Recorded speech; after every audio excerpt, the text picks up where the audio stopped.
because people's metaphors are often colourful. Yes. They're always interesting. Yes, that's true. And inside the book, it's all about I love actively using clean language. There's lots of examples of how people use it in the classroom. And it's very easy to read, your book. I love it. Yeah. Obviously, it draws on my journalistic skill. Yeah. Teletext, where I used to work, you have to get everything onto one screen of the TV, so you're not allowed a lot of words. Yeah. And Which there's means definitely no pictures. I write short. And one awful font. No, you used to be able to create pictures out of the... Oh, were you? Yeah, you used to... Oh, that's right, with the X's funny blocky graphics. It's very funny. The Americans will not have any idea what we're talking about here. Anyway, this has got pictures, it's got illustrations, it's got lots of activities for you to do. Oh, it's very good. I With like the idea of getting people to use the clean language questions in ordinary everyday ways first. And it's great to learn clean language for therapy, for coaching, which was what it was originally designed for. But it's also really good just for finding out information and just helping people get into great states, like being most creative. Yeah, and good for business as well, no? Yeah. Yep, it's used. We did an introduction to it at PricewaterhouseCoopers, the big consultancy firm, for example. They're using it as a coaching tool for their management team. Isn't that fantastic? Yeah. That's great. Because you can take the clean language questions because they're so simple and do lots of clever things with them. Now tell us again, how many clean language questions are there? There are 12 basic clean language questions, and there are a few other what they call specialised questions, which are sometimes used. Yes. And the questions range from very ordinary everyday questions like, is there anything else about that? Now you've got your cards there. Are the questions on your clean language change cards? Yes, so that's right. So you've got a question like, and whereabouts is X? Okay. Is it getting more specific? Yeah. Yeah. And what kind of X is that X? Yes. And is there anything else about X? I like that. That's one of my favourite ones. And is there anything else about X? Yeah, I like that. So you can use, they're really ordinary Easy questions. You don't need lots of training to ask those questions. No, very simple. I love it. But then you might get slightly more complicated question. For example, like what needs to happen for X? Isn't that great? Yeah. So that's your sort of action planning question. And you're actually, we're going to do a video, aren't we? Where you're going to be asking me the questions about something specific. So that's going to be exciting. So using look these for that. cards. So this is will be a demonstration of how people can just pick up a pack of cards and start using clean language without needing any other training. Yes. But of course, once you do get into clean language, you want more training because it gets really, really fascinating. Fantastic. Now, I was talking to Jamie Smart recently, and he has salad cards as well. And he was telling me with his salad coaching cards, sometimes coaches pick up his cards, and while they're on a call or doing a coaching session, they can refer to the cards.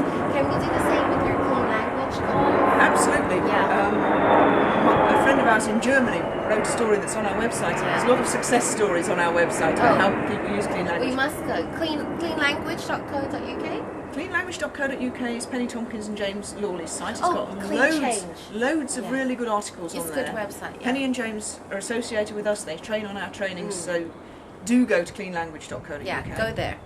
If you want to find out about the cards and about this book and about the trainings that we offer, it's cleanchange.co.uk. Cleanchange.co.uk, fantastic site as well. It's packed with information. Yeah, so Hans Peter in Germany, he's done all our training. We offer a total of 22 days of training, different modules to get really advanced techniques. I've seen that. You get very detailed with that. Things like using clean language to work with binds and double binds I saw and all that kind of stuff. Isn't that fantastic? It's very exciting. And you go on those trainings and people are not only getting really highly skilled with clean language, they're also getting huge personal transformation going on during the course, which is amazing to see. I love how specific you get. It's fantastic on your modules. Very nice. So anyway, Hans Peter's done all 22 days. He can do clean language without, standing on his head. Yeah. But a client of his asked him, do you ever coach yourself? And Hans-Peter said, well, actually, yes, I do. What I do is sometimes when I'm on a plane, I get the cards and I'm thinking about something. I use the cards to generate a random question to ask myself about the thing I'm thinking about. Oh, that's a good idea, isn't it? Yeah. So he told the client about this. Actually, would you like to try? Yeah.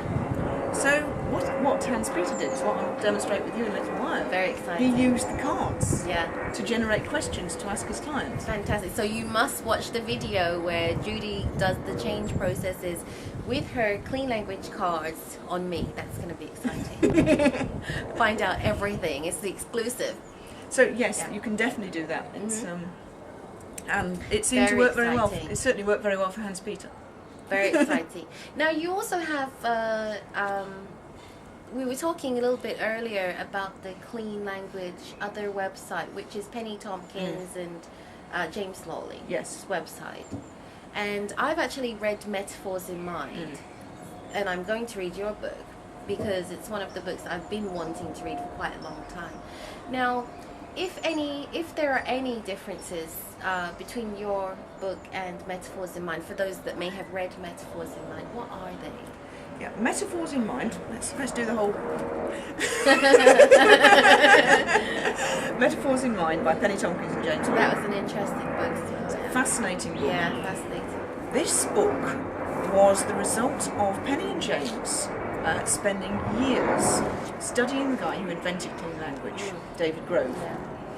David Grove was not really an NLPer. He had done a little bit of NLP before he came across before he invented clean language. But Penny and James were the people who ran the Central London NLP practice group.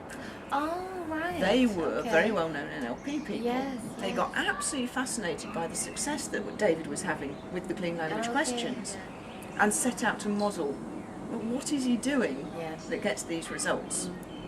Now, the result of that modelling project was this book, which is quite a solid it's a solid piece book. of reading. Yeah, it is. And it takes a while to get into it if you're not used to systemic modelling and also metaphors and stuff like that. So there's a lot of detail here, there's a lot of information,